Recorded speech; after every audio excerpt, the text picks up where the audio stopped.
Day 161 of our Be a Better You annual challenge. Today we are talking about contribution. Of course, we're focusing on contribution, how we show up in the world, what we contribute to things outside of ourselves all this month. And we're focusing on step 2 of the SOAP framework. The SOAP framework, I've talked about where it came from and why I use it, so I'm not going to do that again. But step 2 of the SOAP framework stands for options. We have to keep in mind that whenever we're considering options or possibilities or possible solutions or possible ways of dealing with a situation, in this case, our current story and the gap between where we are and where we want to be with respect to contribution, there's infinite possibilities. And one of my favorite questions to ask myself is, what else is possible? What could be possible if I just opened up my creativity and my imagination and I thought about it for a little while? And so today, I got a lot going on, so I decided I'm just going to share the 10-3-1 tool again. It's a brainstorming tool where we challenge ourselves to come up with at least 10 possible ways to start filling that gap. We're not going to criticize them, we're just going to throw them on a piece of paper as we think about them today. And at the end of the day, or sometime today, pick the 3 you're most likely to take action on or you're most likely to do something with. We'll analyze those 3 tomorrow as part of the A. We'll analyze all the options or alternatives, and then we'll take action on one of them, because that's the next step of the process.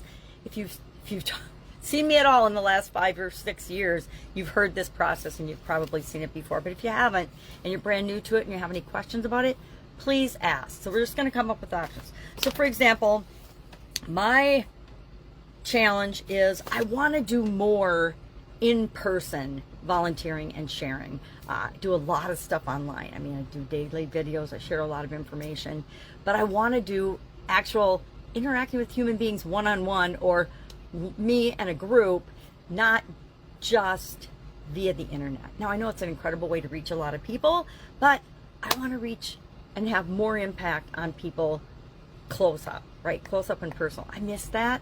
I think we all miss that since the COVID pandemic, and I want to do more of that. So, given my own personal challenges, like I haven't been able to drive since 2019 because I'm legally blind, how do I overcome that? And I'm not going to think about that. I'm just going to say, what do I want to fill that gap? And I'm not going to think about whether it's possible or not. I'm just going to write it down, and then I'm going to pick my top 3. That's our challenge today. At least 10 possible ways. Why?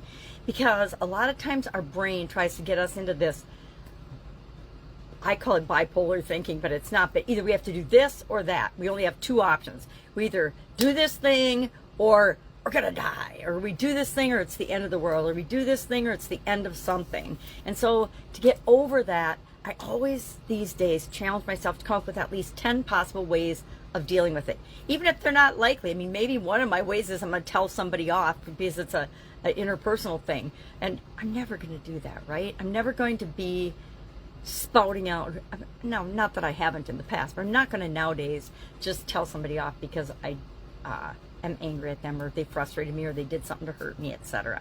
It's not worth my energy and effort, and that just puts more negativity into the world and adds to the situation instead of dealing with it in a positive way. So today, options, contribution options. What are you going to do to fill that gap? I'm going to come up with my 10. I've already made a spot in my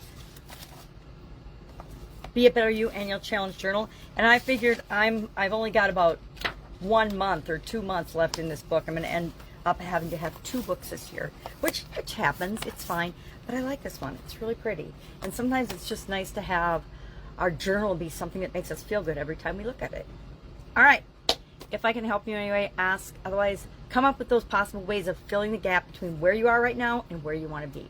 And again, if this isn't a top priority area for you in your life right now, that's okay. But keep in mind that if you don't think about it, eventually it catches up with you. If you don't think about the impact you're having on things outside of yourself, it'll show you in ways that aren't necessarily pretty, right?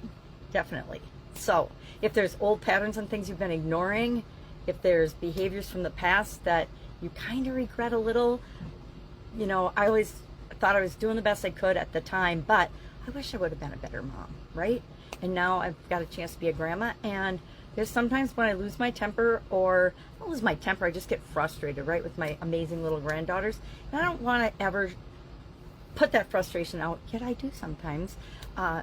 on them, because it's never about them that I'm actually frustrated. It's frustration is I'm kind of mad at myself because I'm not accepting what the current situation actually is. I'm expecting it to be different. When we expect something to be different than it is, and we're not accepting, hey, this is just the way it is right now, we tend to get frustrated. All right, I'm on a side note apparently today. If I can help you, ask. Otherwise, I'll be with you tomorrow.